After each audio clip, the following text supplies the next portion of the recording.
Aquí estamos en algo que quizás ya la juventud en Colombia no logre reconocer, porque fue antes de ella.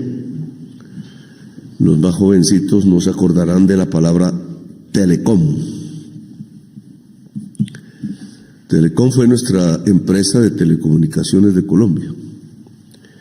En los tiempos en que para hablar nacionalmente había que usar un cable de cobre y un teléfono fijo. Yo alcancé muchas veces, incluso trabajando, a usarlos, y internacionalmente incluso había que ir a unas cabinas en los pueblos, unas pedazos era para llamadas internacionales, otras para nacionales, valía mucho la llamada y eran otras tecnologías. Hoy comunicarse prácticamente es inmediato con cualquier lugar del mundo y se usa otro tipo de tecnologías, fibra óptica, satélite, desde la casa y sin ningún cable que lo junte a uno con el teléfono.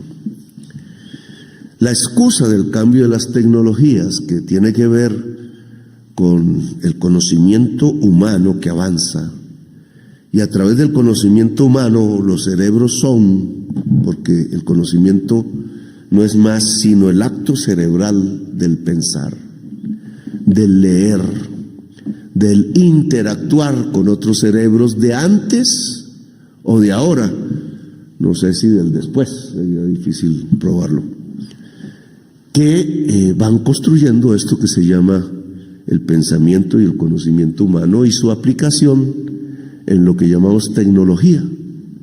Luego, la tecnología no es más sino el trabajo humano, que viene del pasado, que se expresa en el presente y que afecta para bien o para mal el presente y el futuro, porque en el futuro otros pensadores, miles de millones, porque este no es el genio de uno solo, no es Newton, es toda la humanidad pensando y comunicándose entre sí los pensamientos, como la especie humana va avanzando y resolviendo problemas cada vez más graves, y hay que decirlo, produciendo problemas cada vez más graves. Es la dialéctica y el fluir contradictorio de la humanidad en su historia. Así ha sido y así es. De resaltar ese avance de la humanidad en la tecnología es el trabajo conjunto de los cerebros humanos. Trabajo conjunto.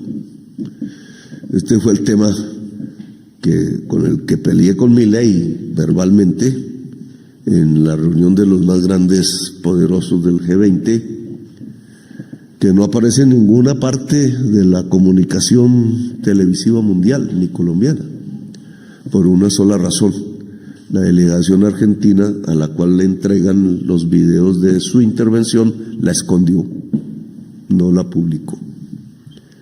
Algo no les gustó de lo que pasó allí.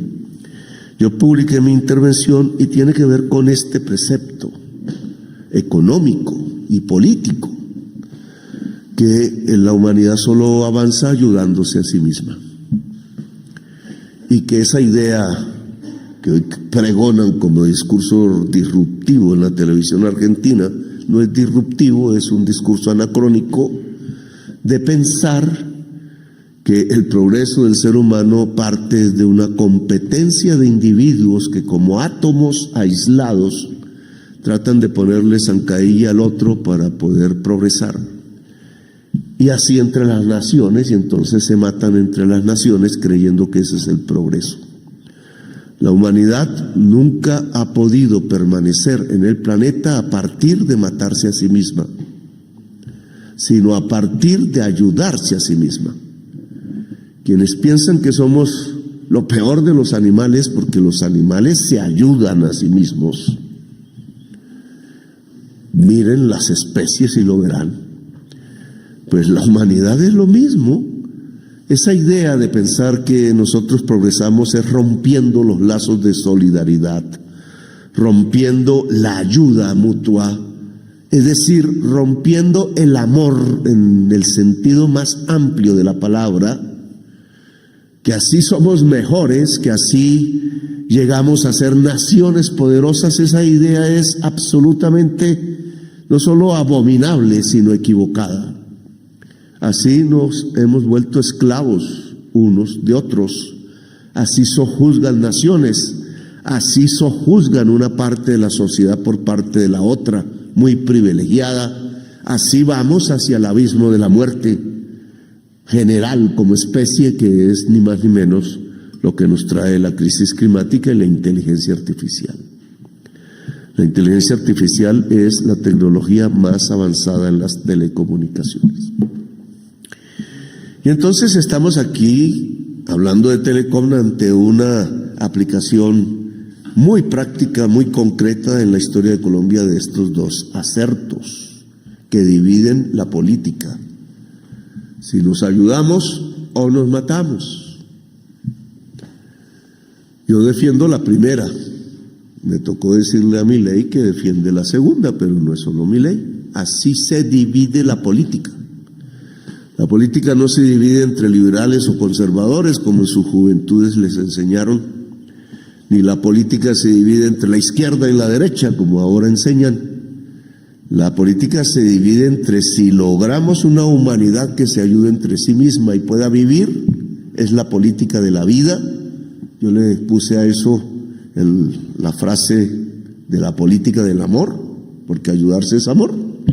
O nos matamos entre nosotros, competimos, le ponemos el codazo al que va al lado, sea hombre, sea mujer, una nación acaba con otro, se producen los genocidios y terminamos como estamos hoy ante el abismo que significa la extinción de la vida en el planeta a partir de la crisis climática que produjo la codicia. La primera política se llama amor solidario, la segunda se llama codicia. La codicia mata la vida. Y entonces, en el caso de Telecom, podríamos escribir hasta un libro de esta aplicación. Porque alguien mató a Telecom, una institución, y lo hizo por codicia. Y de paso, a quienes integraban esa institución, porque las instituciones son una palabra, en concreto son personas, seres humanos, concretos, con sus problemas indudables. Esos seres humanos fueron prácticamente en vida golpeados, reprimidos, algunos encarcelados, recuerdo, excluidos del bienestar, y terminaron, y bien lo dice la carta, siguiendo la misma experiencia simbólica de un sujeto, de un actor, de un protagonista de un libro de Gabriel García Márquez. El coronel no tiene quien le escriba. El coronel pertenecía a una institución,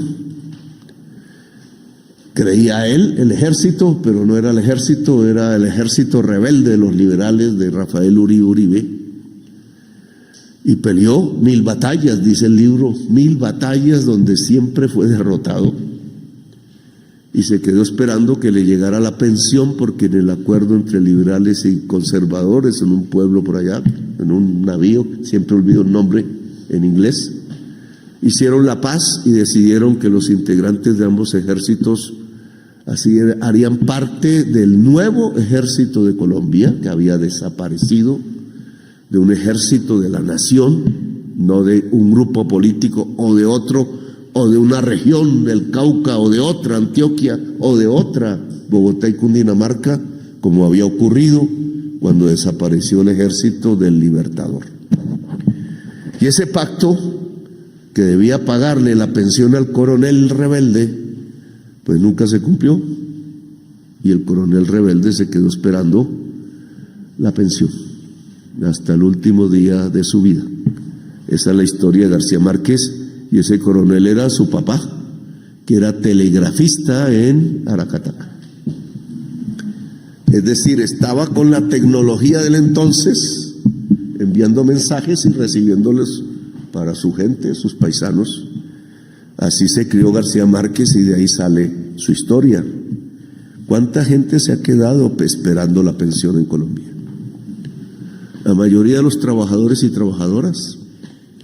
Solo el 20%, dicen las estadísticas, de la población que trabajó y ya llegó a la edad de pensional tiene pensión, es decir que los demás, la mayoría mujeres, porque de acuerdo a la cultura colombiana eran amas de casa de sus maridos, que en un patriarcado era el que trabajaba, no todas, muchas trabajaron, pues el marido se quedó esperando la pensión, nunca le llegó, a pesar de que trabajó toda su vida, porque he ahí la gran estafa al pueblo trabajador de Colombia. Tenían el derecho a pensionarse, trabajaron el tiempo y más, y sus esposas, aún siendo amas de casa, tenían el derecho a recibir la pensión sobreviviente que se llamaba, pero que no había cotizado el patrón, que el patrón nunca llevó los dineros de la cuota pensional al Instituto de Seguros Sociales, que no está en la información, que no aparecen, que no existieron, que su trabajo fue gratuito porque se quedaron esperando la pensión. 80% de los trabajadores y trabajadoras de Colombia. Y entonces nos vienen a decir que somos injustos porque pensamos en una reforma pensional, porque creemos que la Constitución del 91 le escribió y ordena que Colombia sea una sociedad de derechos. La Corte Constitucional hoy tiene en sus manos definir si la ley que sacó el Congreso de la República, a duras penas, porque no la querían aprobar, se inventaron 1001 excusas, no hechos sino, a diferencia de recibir argumentos serios en la discusión que debe haber en todo proyecto de ley, en todo debate político en Colombia, no he recibido sino frases mentirosas. Una, que si nosotros aprobamos la reforma pensional, la economía se va al despeñadero. ¿Quién dijo que entregarle una pensión a alguien que tiene el derecho a pensionarse es una equivocación? Si así es como ha progresado Estados Unidos, si así es como progresó la Europa, si así es como progresó la antigua Unión Soviética y así es como está progresando China. ¿De dónde sacan tamaña mentira? U otra, que como cada vez vamos a ser más los viejos, porque ya entré a esa edad, y entonces ya los jóvenes son menos, entonces los viejos serán más, entonces se quiebra el sistema pensional. ¡Carreta! Los europeos son más viejos que nosotros, no más miren Italia, y no se ha roto el sistema pensional. Partida de mentirosos engañando al pueblo. ¿Y sabe por qué no se ha roto el sistema pensional, Mauricio? Porque es que no es el problema del número de trabajadores y el número de pensionados que habrá en Colombia en 50 años. Esa es la burda mentira. Depende de la productividad del trabajador, de cuánta riqueza genera a partir de su trabajo cada hora de cada trabajador, trabajadora. Y eso depende de algo que se llama tecnología. Un trabajador hoy es muchísimo más productivo que el que hace 100 años cargaba los bultos en los puertos de Colombia. Y esa mentirita, sino esa realidad y verdad, no se la cuentan al pueblo para que la mentirita sea la que se posicione en la mente del pueblo colombiano y entonces el mismo pueblo colombiano pida que no se haga la ley porque se va a acabar el país, es decir, pida que no se garanticen sus derechos, como alguien que levanta una piedra y la deja caer sobre sus propios pies.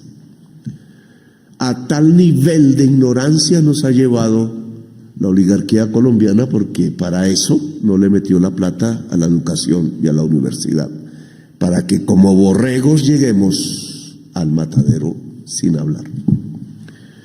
Eso ya no es así, porque el pueblo y sobre todo su juventud decidió elegir un gobierno de transformaciones que haga realidad la Constitución del 91, es decir, que construya un Estado social de derecho, es decir, que cualquier ser humano en Colombia sea sujeto de derechos universales y la pensión, si se cumplen los requisitos, es un derecho universal, porque se dedicó la vida al trabajo y a enriquecer o a otro, que hoy muy rico y está en París o paseando con la novia, o al Estado o a la nación, que es lo que verdaderamente se enriquece a partir del trabajo, porque la riqueza solo nace del trabajo y de nadie más. El padre de la riqueza es el trabajo y la madre es la naturaleza. La fusión entre trabajo y naturaleza es la riqueza. Y si el trabajo destruye la naturaleza, se acaba la riqueza, o la naturaleza ya vuelta a un desorden como en la crisis climática, acaba el trabajo, pues se acaba la riqueza. Entonces, ¿qué pasó en Telecom? Que el señor Álvaro Uribe Vélez, por codicia, acabó con la empresa de telecomunicaciones de Colombia. Sacó una excusa, una mentirilla más de las de siempre, no solo de él, sino de esa facción política que tiene los votos de la mitad de la sociedad colombiana y que dice que solo compitiendo y tirándose al otro, o sea, matándose el uno con el otro, podemos llegar a una prosperidad. Esa es la gran mentira. Y entonces quería quitar la empresa pública de telecomunicaciones de los colombianos porque dijo que no era capaz de ir en la competencia de la tecnología cambiante de las telecomunicaciones y que había que privatizar porque los otros sí eran capaces. Hoy yo le pregunto a usted, ministro de Telecomunicaciones, el porcentaje de población vinculada a una banda ancha de verdad en Internet es el mejor en América Latina. ¿Hemos avanzado? O como yo veo en las tablas de estadísticas, somos el último país de la OCDE en telecomunicaciones. A usted no le gusta la estadística porque es su ministerio, pero yo sí sé. El resultado de este acto de codicia del presidente Álvaro Uribe Vélez, expresidente, es que somos el último lugar de la OCDE en la cobertura de las telecomunicaciones actuales en la población colombiana. Fracasamos, porque no era la codicia, era ayudarnos entre nosotros. Se tomó la empresa con el Ejército Nacional. Sacaron a los trabajadores, miles en todo el país, a culatazo así, y el que se oponía a la cárcel. La dictadura, esa sí la dictadura que tratan de asignarme a mí, que solo respeto derechos, porque este es el gobierno del respeto de los derechos de todas y todos, incluidos los que votaron en contra de nosotros. No perseguimos a nadie por la diferencia de las ideas. Allá chuzaron, allá persiguieron magistrados, allá los querían encarcelar, allá crearon falsos testigos, allá mataron 6.402 jovencitos para hacerlos pasar por guerrilleros, la política de la mentira y de la codicia. Y atrasaron las telecomunicaciones de Colombia. Porque aún con la toma militar de Telecom y la represión generalizada a los y las trabajadoras de Telecom y la pérdida de sus derechos que como trabajadores de Colombia tenían y se los birlaron, y ustedes son una demostración de ello, entonces terminamos en unas telecomunicaciones completamente privatizadas, con altas tarifas, casi bajo un monopolio privado, claro, pero que en realidad es un oligopolio porque está también Movistar. Uribe le vendió el pedazo de telecomunicación nacionales a lo que hoy se llama Movistar. O no, eso pasó por varias fases, pero pero quedó una vieja Telecom como parte de esa propiedad, un 30% en lo que hoy es Movistar. El socio Telefónica le acaba de pegar un puñalado en la espalda, una puñalada trapera, llamamos aquí en Bogotá, porque es el socio. Eso fue lo que dejó Uribe. Y una demandita del señor David Luna en algo que nunca debió haber ocurrido en la firma del TLC con Europa, que es permitirles que en cualquier conflicto entre el Estado y la empresa privada europea se tramite no por los tribunales nacionales, sino por los tribunales internacionales, la CIADI del Banco Mundial. Allá perdemos todos los procesos. Aquí hay un chance porque Vargas Lleras es el dueño del Tribunal Privado de Justicia en la Cámara de Comercio de Bogotá, depende. Pero ¿por qué nosotros no tenemos la soberanía de exigir que si hay conflictos sea bajo la justicia colombiana o bajo la justicia latinoamericana de litigios y nos vamos a poner en la boca del lobo de la justicia del socio? Y operó la justicia del socio. Y yo le pido que usted le diga al ministro Reyes que empiece a negociar ese artículo lesivo para la soberanía nacional, tanto en el TLC de los Estados Unidos como en el TLC con Europa. El año entrante seré el presidente de la CELAC, la Asociación de todos los países latinoamericanos y del Caribe, y tenemos un encuentro con la Unión Europea. Y tiene que estar renegociado ese artículo. No es la justicia del socio, es la justicia del país la que se privilegia. Así no le gusta al señor Vargas Lleras. En esa CIADE perdimos $500 millones ante Telefónica, el socio de Telecom. Telecom hoy vale menos que $500 millones. Es decir, que el señor David Luna, en su ignorante demanda, acabó de completar la tarea de Álvaro Uribe Vélez. De hecho, son socios políticos.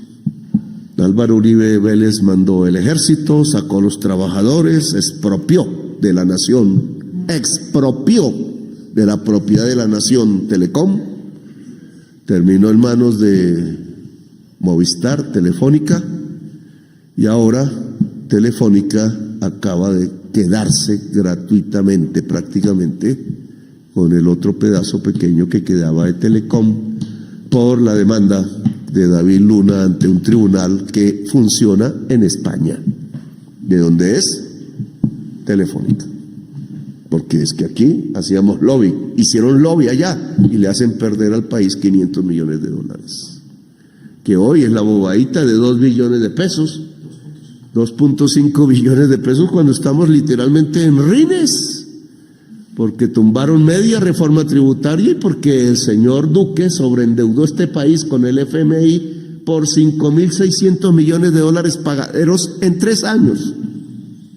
Muy inteligente, le botó la deuda al siguiente gobierno, o sea, nosotros, para que no hiciéramos reformas sociales, sino le pagáramos al FMI la plata que él se gastó pagándole las nóminas de trabajadores a sus amigos ricos de las grandes empresas de Colombia en el COVID. Ese es el gobierno de la codicia. Ellos son el gobierno de la codicia y por eso les encanta y les gusta hacer trizas la paz, porque es la política del matémonos los unos a los otros. Este es el gobierno del cambio y es el gobierno de la política. Ayudémonos los unos a los otros. Por eso vamos a intentar en este breve tiempo, que ojalá pueda seguir, de las transformaciones de Colombia. El pueblo colombiano ya decidirá si volvemos al matémonos los unos a los otros o profundizamos el ayudémonos los unos a los otros. Decisión del pueblo.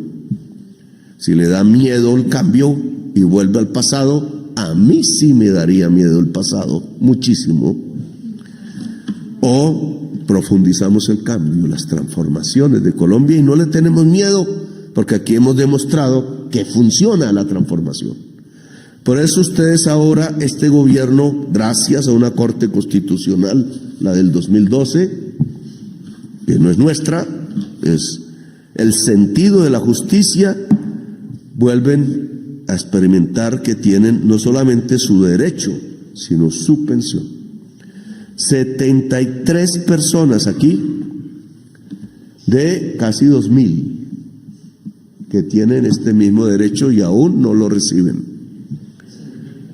Casi 2.000, tengo aquí los datos. 1.515 exactamente, dice usted, compañero. Es decir, apenas esto es la primera botica. Ojalá esto se apure, porque muchas, como pasa con los campesinos que le quitaron la tierra, también los mismos, a punta ya no de militares, sino de paramilitares, a culatazo limpio, masacre limpia, a matar los unos con los otros, pues muchos se han muerto esperando la restitución de tierras.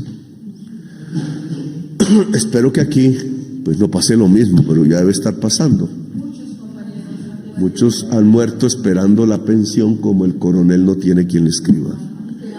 Y entonces hay que apurarse, porque esta alegría, que es de las últimas que uno puede experimentar ya por la edad, ojalá vivamos mucho, yo sí quiero, pero quién sabe. Entonces podamos tener dignidad, alegría, ¿por qué no? Nuevos amores, porque esta es una forma del amor, no siempre es la misma.